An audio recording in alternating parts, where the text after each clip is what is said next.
अस्सलामुअलैकुम वरहमतुल्लाहि वबरकातुहू। बिस्मिल्लाहिर्रहमानिर्रहीम।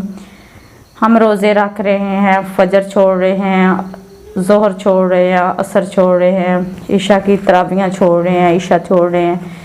ये कैसा इस्लाम है या ये कैसा दीन है जिसमें हम एक फ़र्ज़ को पूरा कर लेते हैं और दूसरे फ़र्ज़ से गाफिल हो जाते हैं।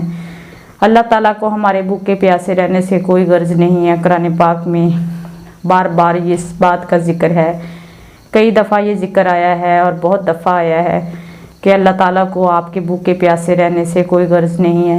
यानी कि आप रोज़ा रख रहे हैं, रोज़ा रखते हैं और सो जाते हैं, ज़ोहर भी चली जाती है, कई दफ़ा तो असर भी चली जाती है, या फिर आप फजर पढ़ के कुछ मामूल के काम कर लेते हैं, उसके बाद आप ऐसे सोते हैं कि ज़ोहर चलेगी है, असर भी चलेगी है, कुरान पाक को अपना मामूल नहीं बनाते, तो फिर ऐसे रोज़े का क्या फ़ायदा।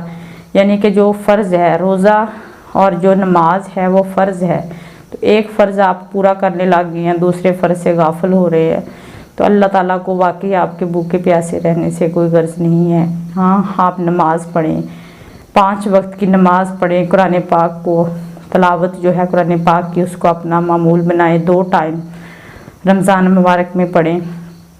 उसके लिए अपने अमाल को और अपने ज़बान को, अपने हाथों को गुनाहों से रोकें, तब जाकर आपका रोज़ा जो है वो असल मानी में आपने मीनिंग्स में आपने रोज़े की जो अहमियत है और फजीलत है उसको पूरा किया है।